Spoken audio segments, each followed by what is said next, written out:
Oke teman-teman, ini saya kurang paham sebetulnya acara ini. Ternyata ini monolog, saya pikir diskusi buku. Lalu saya dikasih buku yang belum pernah saya tahu bahwa ada yang menulis buku ini. Buku yang belum pernah saya baca, disodorin ke saya nih. Apa enggak dungu panitia? Oke, saya cari akal ya buat nyari isu yang memungkinkan suasana ini dibangkitkan kembali di dalam upaya kita menghalangi kecemasan yang ditimbulkan oleh kedunguan. Bukan oleh buku ini ya, tapi oleh kedunguan ini. Oke, ini J.J. Rizal mungkin mengambil inisiatif. Ada buku saya yang pertama, itu saya cukup tahu karena itu artikel. Ternyata buku ini adalah transkrip dari ocehan saya di banyak forum itu. Jadi bayangin, ocehan itu dijadikan referensi untuk membasmi akal dungu coba. Padahal gua ngoceh juga dengan cara dungu. Oke, teman-teman, saya anggap bahwa ada semacam usaha untuk mencari cara, mencari koridor yang memungkinkan kita menghidupkan kembali wacana akal sehat. Saya mendeteksi bahwa kedunguan di Republik ini pertama-tama disebabkan bukan oleh buzzer, tapi oleh talk show di semua stasiun TV. No substance. Orang hanya mau cari sensasi, apalagi kalau sensasinya menghasilkan tonjok-tonjokan di atas panggung. Jadi apa yang terjadi pada kita hari ini adalah semacam kontras antara mereka yang ingin mencarikan alasan kenapa Republik ini masih harus tumbuh, dan mereka yang menganggap bahwa Republik ini biarin aja dihuni oleh the dunguis. Satu poin yang mungkin sebagai berita pertama adalah kemarin seluruh kasus saya tentang bajingan tolol ini. Oke, sekarang saya dapat konteksnya. Habis dungu terbitlah bajingan. Kasus saya tentang bajingan tolol ditutup, case close di semua pengadilan.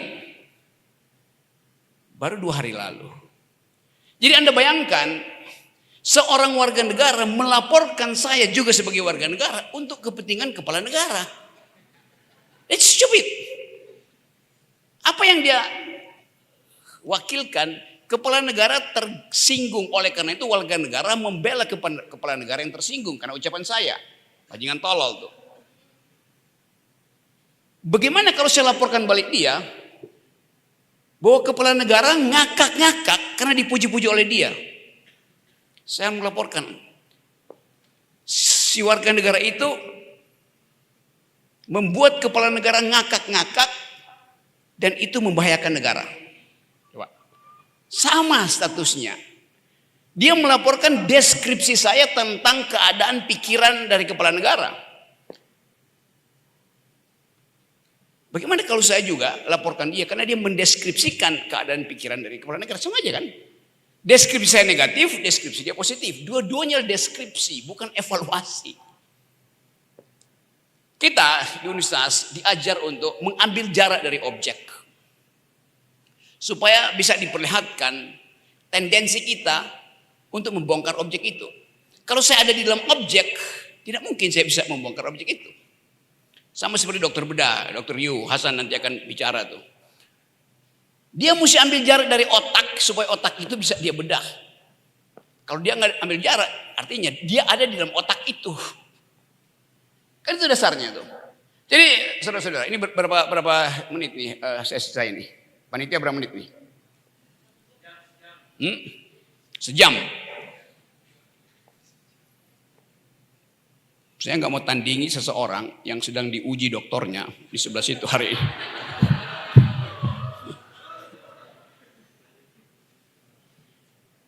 Ini UI lama-lama jadi sarang kedunguan. Kita nggak tahu apa sebetulnya UI sehingga begitu banyak akhir-akhir ini proposal dokter ya.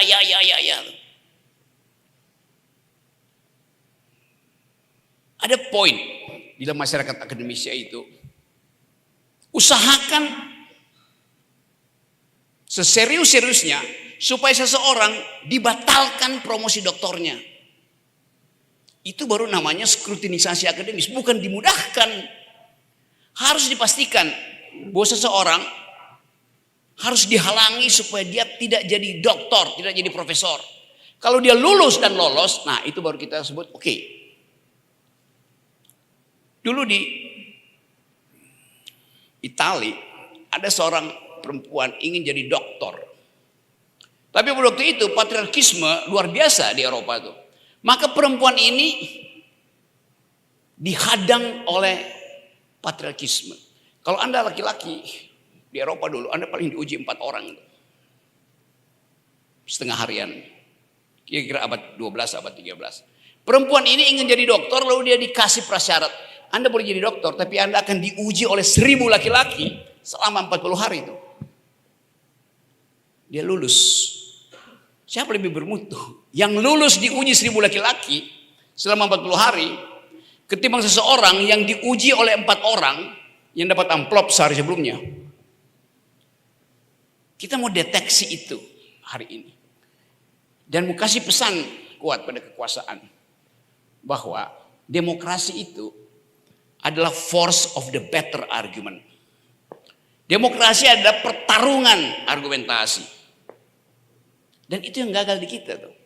Kita menyebut, Anda lihat bagaimana orang terus-menerus mengintai bagaimana komposisi kabinet yang sedang dibuat oleh Pak Prabowo. 70, besok dipanggil lagi, kira-kira 120 orang akan ada dalam kabinet. Gue aja ngapalin mahasiswa gue yang cuma 30 gak bisa-bisa. Gimana Pak Prabowo menghafal 180 orang kabinetnya? Kabinet yang besar artinya kita akan bayar pajak lebih untuk bayar mereka. Amerika kabinetnya mungkin 10-11 orang tuh. Padahal itu negara raksasa, diurus dengan cara yang simple, tetapi kapasitas yang menduduki portofolio itu second to none, tak terbandingkan. Di kita, olok-olok mulai terjadi. Ada artis, ada yang pakai nama profesor, ada yang dokter honoris causa. Dan kita hanya bisa tonton itu semacam lalu lintas kecil dalam politik kita. Padahal itu yang membahayakan akal sehat kita, itu yang membahayakan kehidupan republik. Mereka tidak mengerti apa itu res dan apa itu publika. Bagaimana memimpin negara, mengatur kabinet dengan kapasitas yang non res dan anti publika. Ini problem yang ada di universitas. Kita mau tumbuhkan kegembiraan kita pada teman-teman milenial. Tapi kelihatannya milenial di UI juga itu kena gejala FOMO. Fear of missing out itu. Nggak keren kalau nggak ngikutin seniornya tuh. Jadi ada pendangkalan berpikir. Itu yang disebut sebagai pendangkalan berpikir. Kita balik lagi pada ide republik. Kalau kita bandingkan yang disebut republik hari ini dan republik 79 tahun yang lalu, tidak ada satu menteri pun selama Jokowi menjadi raja yang mampu menghasilkan argumen akademis kemudian dibantah oleh lingkungannya. Nggak ada. Padahal kita tahu negeri ini didirikan oleh pikiran-pikiran cerdas dari Tan Malaka, Sultan Syahrir, Haji Agus Salim, Natsir, you name it. Satu waktu saya masuk keluar hutan di Vietnam, lalu terdampar di Vietnam Utara, di Museum Ho Chi Minh. Di situ ada foto Tan Malaka lagi berdebat dengan siapa yang sering kutip, Antonio Gramsci, yang pada waktu itu adalah pemimpin komunis internasional. Dia adalah ketua partai PKI, Partai Komunis Itali, yang sekarang teori hegemoni ada di mana-mana. Tahun 20-an, 30-an, Tan Malaka udah berdebat dengan pikiran-pikiran dunia. Tahun 30, Tan Malaka sudah berdebat dengan ide-ide global tentang human solidarity, tentang sosialisme.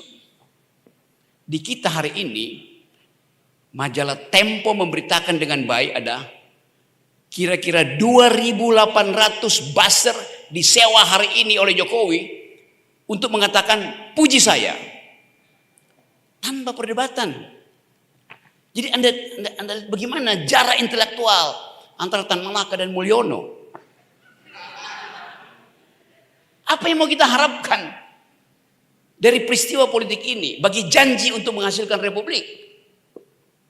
Republik artinya ada perdebatan tentang isu publik, tentang res publica. Anda lihat menteri-menteri yang mondar-mandir ke Kertanegara, semua mengurus res privata, korporasi yang kita sebut oligarki itu. Jadi kita ada dalam kecemasan itu, kecemasan untuk menghasilkan kembali republik yang berpikir. Nah, pengertian-pengertian ini yang saya ingin terangkan dalam upaya untuk memprovokasi saudara-saudara untuk menghalangi kedenguan beroperasi berkali-kali di republik. Bisa jadi kabinet Pak Prabowo nanti itu semacam kabinet ketiga dari Jokowi. Distintif karakternya nggak ada. Kalau Anda katakan Jokowi ya jadi tawanan, jadi lemdak, sekarang mungkin Pak Prabowo jadi lemdak.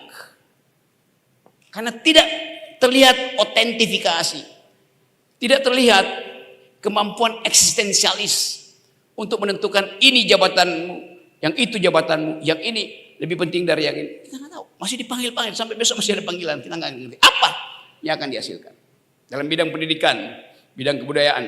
Tadi saya baca beredar di Twitter semacam kampanye supaya bidang kebudayaan itu jangan tiba pada Fadlison, tapi harus pada Hilmar Farid yang alumni FIB, doktor. Siapa yang tepuk tangan? Aplausnya mau apa?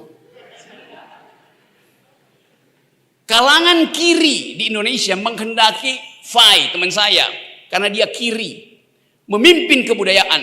Jadi Menteri Kebudayaan, apa enggak dungu proposal itu? Kita tahu dalam Marxisme, kebudayaan itu adalah superstruktur, ditentukan oleh infrastruktur, yaitu ekonomi. Yang mesti kiri itu ekonominya, bukan kebudayaannya. Kebudayaan akan ngikut determinasi ekonomi. Bagaimana banyak kiri tapi dungu tuh. Kiri mestinya tajam lihat perspektif. Itu diedarkan, silakan tanda tangan yang menginginkan Hilmar Farid jadi Menteri Kebudayaan. Supaya ada aspek kiri di dalam masyarakat. Loh, kiri itu baru terjadi kalau ada perombakan struktural di sektor ekonomi, bukan sektor kebudayaan. Jadi bayangkan, bertahun-tahun kita belajar Marxisme, di ujungnya kita nggak paham ternyata mekanisme arsitektur antara superstruktur dan base. Karena Anda belajar itu semua tuh. Entah mandiri, entah ngutip-ngutip di Google. Jadi terlihat bahwa kemampuan kita untuk mendudukkan masalah itu dangkal sekali. Dulu yang disebut sebagai labor oleh Karl Marx artinya ada surplus value yang harus dipertahankan, jangan sampai tiba pada kapitalis. Itu adanya di dalam wilayah ekonomi, bukan wilayah kebudayaan. Kalau sekarang orang jadi kiri untuk nunggu nongkrongin APBN. Dangkal sekali. Nah, kedangkalan ini yang juga beredar di universitas. Yang memungkinkan kita lihat banyak betul tesis dihasilkan dari kampus UI yang tidak pernah tiba di dalam percakapan publik. Anda bikin tulisan tesis doktor nggak pernah dibicarakan. Artinya Anda tidak menyumbang pada perdebatan, pada kontroversi teoritis. Itu dasarnya tuh.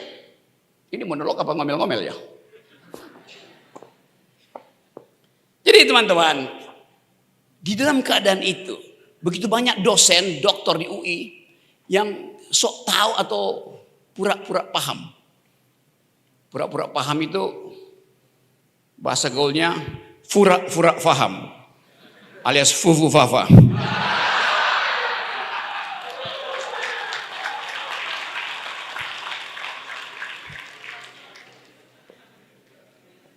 Kita mau kembalikan metodologi itu pada konsekuensi teoritis. Anda bikin disertasi, bahkan Anda bikin skripsi, Anda mesti mampu menyumbang pada perdebatan teoritis. Bukan pada data, pada perdebatan teoritis. pada perkelahian perspektif. Jadi kita balik lagi, ini saya disuruh membahas isi buku ini, padahal saya nggak pernah baca isi buku ini. Oke, saya anggap aja bahwa seluruh keterangan itu Anda tahu, saya ucapkan kritik di mana-mana. Saya mau terangkan sebetulnya pada negeri ini bahwa kita punya kesempatan untuk menghasilkan kembali Indonesia yang berpikir, menghasilkan kembali, reinventing our mode of thought yang hilang di dalam perdebatan-perdebatan talk show tadi. Itu juga menunjukkan bahwa perspektif jurnalis hanya ingin cari sensasi itu. Tidak menyumbang pada upaya untuk mencari digging, untuk mendalami, deepening the ideas. Jadi kita ada di sini untuk menentukan apakah masa depan kita akan dihasilkan melalui komposisi kabinet itu. Atau kita bikin semacam kitchen kabinet, kabinet malam, kabinet kafetaria, kabinet koridor UI. Untuk memastikan bahwa Republik tidak boleh dihalangi oleh pragmatisme. Tidak boleh dihalangi oleh posisi-posisi kunci di kabinet yang disorongkan oleh mereka yang punya uang. Kita mulai lihat bahwa buset, ini 4-5 orang ini gua kenal. Diamplopin setiap 2 jam oleh seseorang. Tapi nggak bisa kita buka, kita cuma nunggu bocor halus.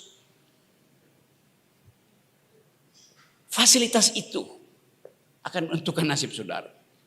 Saudara akan bayar pajak lebih banyak untuk membiayai kabinet yang ada 120 orang. Sementara keadaan ekonomi kita 5 bulan berturut-turut deflasi.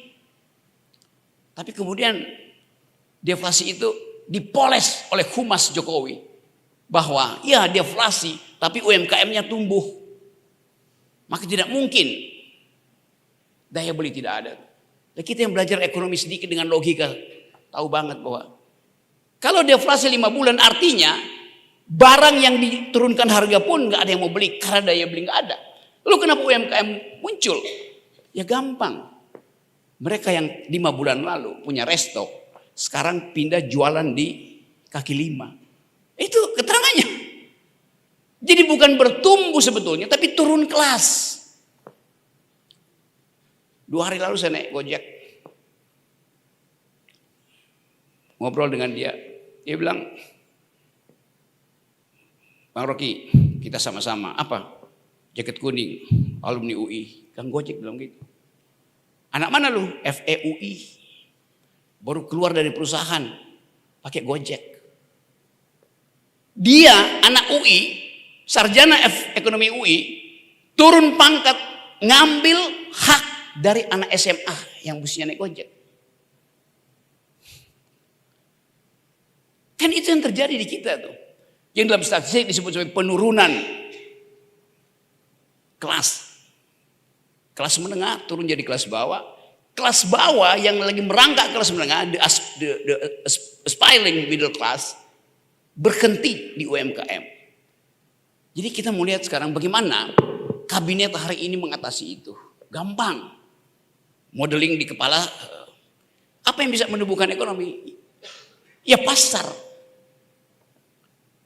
Bagaimana caranya? Bikin tukar tambah. Kan ekonomi itu tumbuh kan ada relasi tukar tambah kan? Bagaimana tukar tambah terjadi? Harus ada uang. Bagaimana uang dihasilkan? Ya cetak.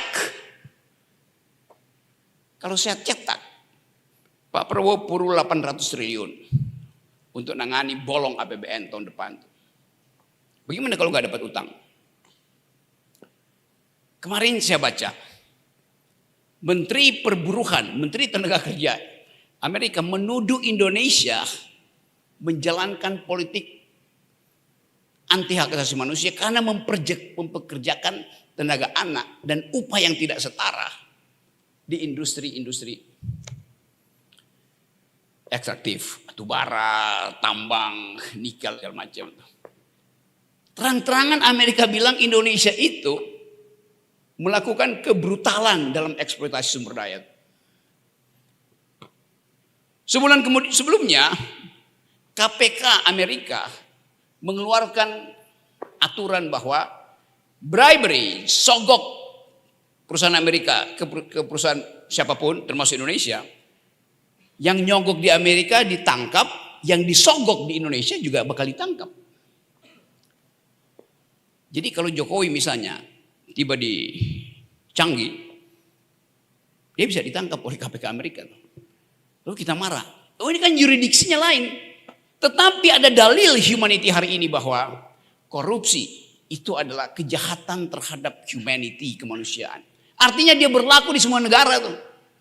Siapa yang mau halangi itu? Dunia berubah. Ethics evolve. Semua problem yang tadinya dianggap problem kedaulatan sudah diterabas oleh faktor humanity. Dan itu bisa terjadi di kita hari ini. Jadi kita ada di dalam keadaan yang memungkinkan kita cemas terhadap masa depan kita. Anda dibujuk-bujuk oleh Jokowi. Anda akan jadi bonus demografi. Akan ada startup perusahaan. Salah seorang ilmuwan Indonesia tuh dipanggil dari Cina terus dikasih jabatan kabinet untuk mengevaluasi problem-problem yang menyangkut cognitive science, artificial intelligence. Tetapi badan kebudayaan kita itu adalah feodal, itu masalahnya tuh. Feodalisme bertumbuh di mana-mana. Padahal ilmu pengetahuan hanya mungkin diterbitkan kalau ada kondisi yang kita sebut sebagai argumentative society. Kita bukan argumentative society. Kalah debat, marah. Kita lebih banyak memproduksi sentimen dari memproduksi argumen. Jadi kita ada dalam kecemasan itu. Bisa enggak bangsa ini menyelesaikan problem pertama dia, yaitu pastikan bahwa ini bangsa yang berpikir. Kemungkinan itu menjadi semakin tipis ketika kita lihat komposisi kabinet yang kalau diserongkan mic oleh jurnalis ngomongnya sama dengan sang raja, ya nggak tahu kok nanya. Anda lihat bagaimana misalnya mereka yang pulang dari Kertanegara atau dari Hambalang itu ditanya wartawan, ya sudah mungkin nanti saya akan diposisikan di sini, akan di situ. Dia tidak punya determinasi untuk mengatakan saya mampu dan karena itu saya diminta. Apa kemampuanmu? Ya nanti tunggu aja penempatan. What the fuck? Lain kalau kita ada di dalam negara yang tertutup. Ini negara terbuka, orang mau tahu you itu jadi menteri bukan karena dipilih Prabowo, tapi karena digaji oleh anak UI. Dan teman-teman UI di sekitar kita. Kan itu yang mesti ditimbulkan. Jadi dia nggak ngerti bahwa dia akan memimpin portofolio yang bisa mengakibatkan kecelakaan dalam APBN. Kalau APBN bolong, pajak pasti dinaikkan oleh Sri Mulyani. Dan Sri Mulyani sekarang jadi SPG-nya Sri Mulyono. Mundar-mandir ke Amerika, pamer-pamer. Karena UI, tapi ketagihan kekuasaan. Sebelum Sri Mulyani mengevaluasi dirinya, kenapa dia gagal, kenapa hutang kita rasionya tinggi sekali terhadap PDB. Dia udah terima perintah baru untuk jadi menteri menteri ekonomi lagi, menteri keuangan. Jadi apa sebetulnya yang terjadi pada bangsa ini sehingga self criticism tidak tumbuh itu? Kemampuan self criticism itu yang menentukan kondisi psikologi seseorang. Kalau tidak self criticism, yang kita sebut leader sebetulnya adalah dealer semua itu. Jadi saudara-saudara, ini balik pada buku ini, apa isinya? Filsafat untuk Indonesia Selamat. Apa yang kita perlukan untuk menyelamatkan negeri ini? Yang pertama adalah kapasitas kita sebagai warga negara. Yang kemudian bertransformasi menjadi netizen. Yang tidak mungkin lagi dihalangi oleh sistem pengendalian informasi. Jadi kalau ada fakta, Pak Prabowo atau Jokowi bahkan bilang, kita hidup di dalam dunia netizen. Lalu kenapa perlu ada menteri informasi, tolol? Paradigma netizen itu artinya setiap orang bisa saling mencek informasi. Tidak perlu diedit oleh negara. Jadi menerima fakta bahwa ini adalah negeri yang dihidupkan oleh Twitter, Facebook, Instagram, Apalagi?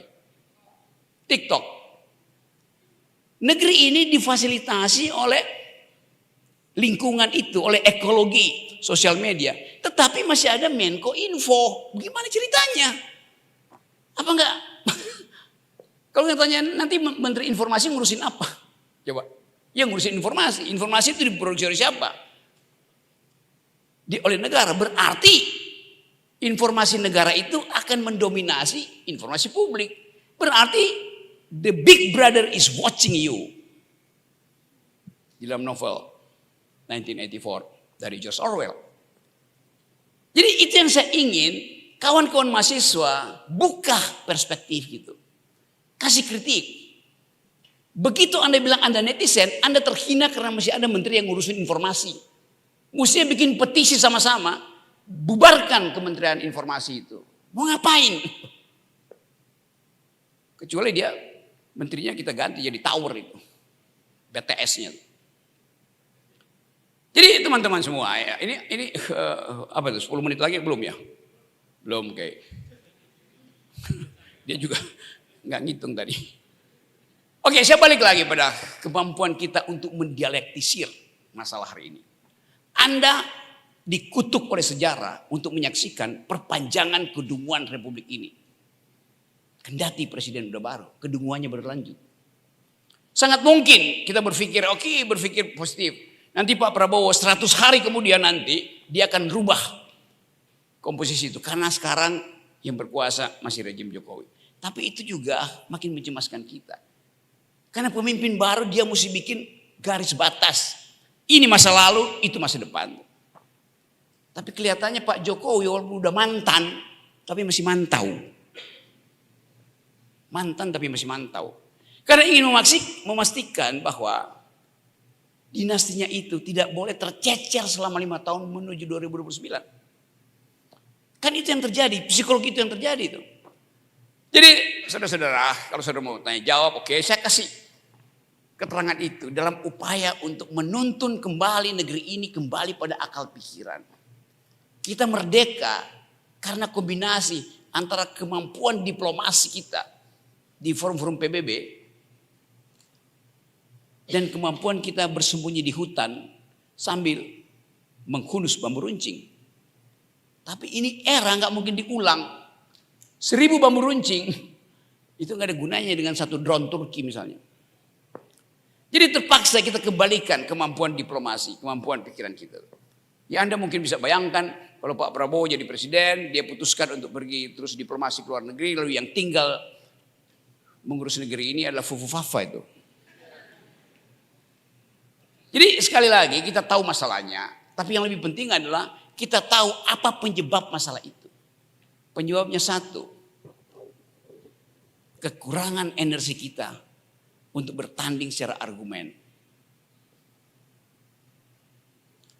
Karena kampus yang seharusnya memproduksi argumen takut berhadapan dengan sistem kekuasaan. Itu yang terjadi. Ada argumen di kelas-kelas filsafat, ada argumen di kelas-kelas ekonomi, ada argumen di kelas-kelas hukum, di kelas kuliah ekonomi politik. Tapi itu dibatasi oleh kedudukan dia sebagai ASN. Argumennya kalah sama ASN-nya. Itu jadinya. Padahal kita tahu kampus itu nggak ada gunanya kalau nggak produksi argumen. Untuk aja sekarang mulai banyak guru besar yang mau ikut gerakan mahasiswa. Mau ikut gerakan Haris Asrar, Fathia Maulida, Bivitri. Ada yang mau ikut di situ akhirnya tuh. Tapi lebih dari itu adalah orang-orang mediocre. UI ini isinya 97% mediocre. 3% murid gue. Itu yang terjadi, serius. Jadi, oke, saya belum tahu apa nanti impact dari uraian saya. Tapi oke, saya sebutkan ini sebagai monolog karena diminta untuk monolog. Tetapi semua log itu hanya disebut log kalau ada counter log. Counter logic, counter logos. Istilah monolog kalau kita pakai simptomnya, seolah-olah itu monologos artinya satu pikiran tuh. Atau satu kali menguraikan. Logos hanya disebut logos kalau ada counter logos. Logics is logics. Kalau dia bertemu dengan counter logics itu. Pikiran hanya disebut pikiran kalau ada pikiran yang menandingi. Saya sudah uraikan itu dalam versi saya. Silahkan versi saudara. Terima kasih.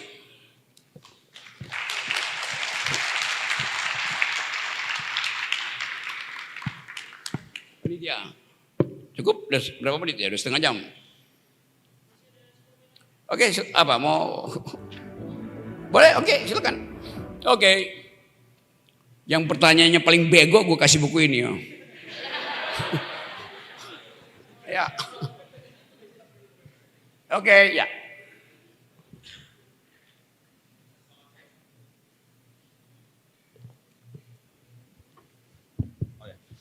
Oke, selamat sore Bung Rocky Gerung. Saya Syed dari Filsafat UI.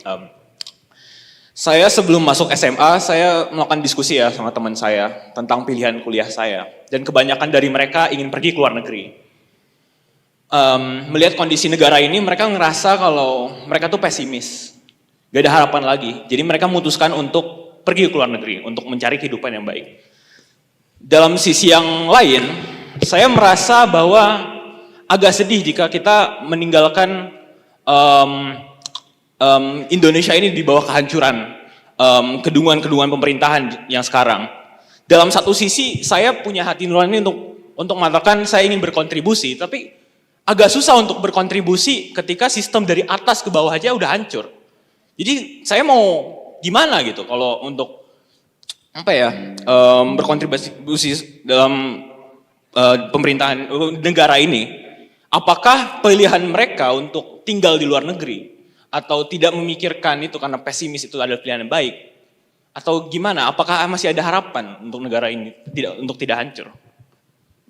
Oke. Setahun lalu pertanyaan yang sama diajukan tetapi dalam intensi yang berbeda.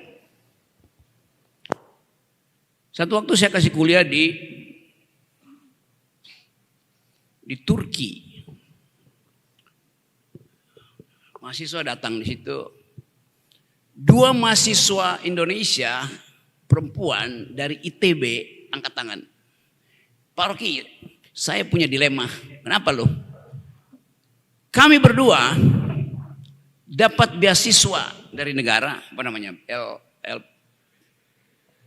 LPDP, dan kami baru menyelesaikan tesis doktoral kami. Oke, bagus gue bilang. Tapi kalau kami tidak pulang ke Indonesia, pembenaran filosofisnya apa? Gitu kira-kira. Saya tanya kenapa? You gak mau pulang. Dilema saya, kata dia, kata 2 perempuan ini, saut-sautan. Saya merasa bertanggung jawab secara moral untuk mengembalikan beasiswa itu pada negara dalam bentuk pengabdian itu. Oke, saya mulai paham. Oke. Ya balikin aja kan. Ya kalau saya balikin, saya mesti kerja dulu tuh. Ya balik aja buat kerja kan. Nah itu masalahnya. Kalau saya balik ke Indonesia dan kerja, hari pertama saya akan dipanggil oleh bos saya untuk pekerjaan yang sama. Apa itu? Manipulasi anggaran. Jadi bayangkan dia dengan kejujuran pergi belajar, kalau dia balik dia masuk lagi dalam infrastruktur korupsi. Apa itu manipulasi anggaran? Ya secara disuruh untuk markup. Jadi saya bisa bayangkan dia belajar di Eropa dalam sistem yang tidak boleh ada korupsi. Dia dapat biaya dari negara, tapi kalau dia pulang, dia kembali berhubungan dengan atasannya yang ada koruptor. Lalu saya bilang gak usah pulang. Tapi patriotisme, go to hell with patriotism. Patriotisme artinya membela patriot, bukan patriark. Patriot artinya tanah kelahiran itu. Tapi kalau tanah kelahiran dihuni oleh bajingan-bajingan, ngapain lu pulang? Dan mudah-mudahan mereka terima anjuran saya supaya nggak pulang. Nanti kita didenda, diperkarain. Gue bilang lu pulang, ntar gue yang belain lu. Jadi itu dilema itu ada di situ. Tapi saya anggap bahwa Orang itu jujur mengatakan bahwa dia merasa bersalah kalau tidak pulang. Tetapi dilema itu mesti ada yang bantu memecahkan. Karena dia dikondisikan sebagai pengkhianat negara kalau nggak pulang. Nyolong, udah dibiayain negara nggak mau balik. Kita mesti lihat prima facie value-nya di dalam hierarki etika apa namanya kalau belajar filsafat, etika deontologinya, demasnya mana? Mana yang lebih tinggi? Etik masnya itu, ya nggak usah pulang. Dia tidak berkhianat karena dia memutuskan dengan cara sendiri itu. Orang yang memutuskan dengan cara sendiri dia netral. Karena dia bertanggung jawab.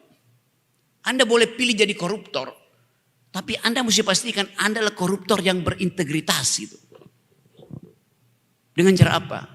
Kalau Anda ketangkap tangan, jangan menolak dipakein baju orange. Kalau Anda masuk pengadilan, jangan minta pengampunan dengan berdoa, lu pakai jilbab. Biasa aja bilang saya koruptor, saya memilih jadi koruptor, saya bertanggung jawab atas pilihan saya bersedia dihukum. Itu namanya koruptor yang berintegritas. Begitu caranya. Jadi orang memilih, kata Aristotle, setiap orang punya telosnya sendiri. Yang dia pilih atas dasar pertimbangan tanggung jawab dia. Ada mau pilih jadi hakim, oke. Tapi jadi hakim sebagai pemberi keadilan. Bukan penerima amplop. Anda menjadi ustadz silahkan, itu telosmu tuh. Tapi tetap jadi ustadz, kendati nggak ada kamera di situ. Karena banyak ustadz nunggu kamera. Supaya bisa diundang lagi. Jadi itu yang kita sebut sebagai integritas orang itu ada di dalam pilihan dia sendiri. Sama kalau saya lagi kritik-kritik Jokowi, Pak Rocky netral dong. Jangan kritik Jokowi tuh. Netralnya bagaimana maksudnya tuh? Ya mesti apa namanya tuh? Tidak berpihak. Oke, saya bilang oke. Saya tidak berpihak. Nah, itu yang bagus. Saya tidak berpihak karena Anda suruh saya tidak berpihak. Netral nggak saya? Saya ada di pihak dia akhirnya. Dia suruh saya tidak berpihak. Artinya saya harus pro dia sebagai pihak. Jadi netral artinya Anda memutuskan sendiri, Anda bertanggung jawab sendiri, itu namanya netral. Netral bukan berarti ini tidak. Bukan itu yang namanya netral. Artinya value Anda tidak bisa diuji, itu namanya pengecut namanya tuh. Oportunis. Jadi sekali lagi buat tidak jadi oportunis, pilih aja. You mau apa di situ dengan pertanggungjawaban. Kalau Anda merasa oke, Anda nggak berguna, pergi ke luar negeri, ya udah tinggal di sini. Anda bilang Anda nggak berguna, ada di sini pergi ke luar negeri. Kalau Anda bisa anggap di sini nggak berguna, di sana nggak berguna, ya oke, naik ke Monas, bunuh diri. Oke ya. Oke. Yes. Oke, lu di depannya. Tolong kasih tahu ya kalau udah 10 menit ada sesi orang lain ya. Oke. Ya. Boleh tunjuk tangan ulang. The next 5 minutes. Mana. Oke.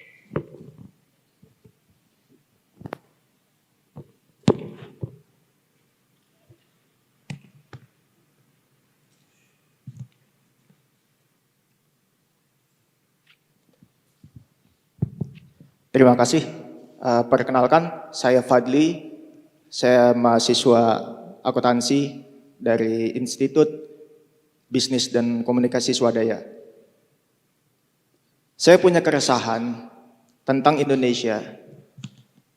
Kita dipertontonkan dengan kedunguan dari penguasa. Yang jadi keresahan saya dan jadi pertanyaan saya kepada Bung Rocky adalah,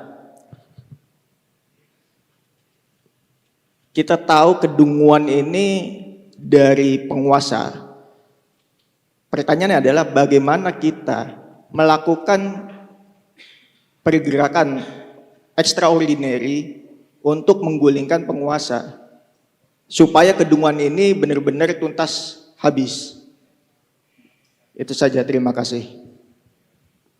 Oke, menyebutkan extraordinary action untuk topple down kekuasaan itu. Kalau kita pastikan apa sebetulnya kekuasaan itu? Kemampuan untuk tidak dipengaruhi orang lain. Kita rumuskan secara negatif. Kekuasaan adalah kemampuan untuk tidak dipengaruhi orang lain. Atau secara positif, kemampuan mempengaruhi orang lain. Kan hanya itu dalilnya kan. Kalau Anda dalam posisi kekuasaan, Anda punya determinasi. Tetapi mereka yang di luar kekuasaan juga punya determinasi. Kan ini cuma lokasi aja sebetulnya. Bukan jumlah kekuasaan. Lokasinya di mana tuh. Anda menganggap bahwa kedunguan itu diproduksi oleh rejim ini. Rejim itu menganggap bahwa yang di luar hendak mengganggu stabilitas ideologi dari rejim itu. Ada dua fasilitas yang disediakan oleh ilmu pengetahuan. Satu adalah yang disebut duel hegemoni, kontra narasi. Yang kedua adalah hostile takeover. Kan cuma itu yang tersedia. Anda mau duel narasi, narasi Anda mesti tajam. Anda mau duel narasi, Anda mesti persiapkan diri mengorbankan kenikmatan yang lain Anda. Karena duel narasi itu complicated. Anda ngomong satu kali, buzzer udah siap untuk nyerbu Anda, 300 buzzer menunggu Anda. Anda tidak kalah argumen, Anda kalah waktu. Buzzer tidak menghitung argumen. Dia cuma menghitung, saudara Rocky Gerung diperintahkan oleh kakak senior, hentikan dia dalam 20 detik. Buzzernya wuuu. Karena itu bekerja dengan waktu. Hostile takeover artinya punya counter power yang lebih kuat dari yang ada. Dalam bentuk yang lebih sosiologis ya namanya revolusi itu. Jadi kita ada dalam pilihan itu tuh. Saya mungkin nggak mampu untuk menerangkan apa yang akan dilakukan. Tetapi selalu ada dalil dalam sosiologi bahwa akumulasi dari narasi itu akan menghidupkan perlawanan. Dan saya kira dalam seminggu itu narasi itu juga akan tumbuh dengan cepat. Jadi sekali lagi yang saya terangkan tadi sekedar untuk memberi semacam energi intelektual bahwa negeri ini harus dikembalikan pada genealoginya, pada asbabun nusulnya, yaitu republik. Isi dari republik artinya setiap orang terlibat di dalam urusan publik. Tidak boleh politik itu diurus secara privat. Poin kedua dari republik, demokrasi itu artinya kompetisi. Di dalam kompetisi ada evaluasi. Evaluasi tertinggi adalah evaluasi dari luar. Anda belajar akuntansi? Yes. Auditor luar itu lebih bermutu dari auditor internal. Akuntan luar itu namanya oposisi itu. Jadi jangan mengandaikan bahwa semua departemen akan ada inspektorat. Kementerian akan dievaluasi oleh Pak Prabowo. Iya, tetapi evaluasi terbaik adalah yang datang dari luar. Itu poin saya tuh. Dan kita tunggu bahwa kabinet ini akan dilantik lalu dibawa ke Lembah Tidar, tempat pelatihan Akabri, dan kita tunggu mereka pulang dengan kepala plontos.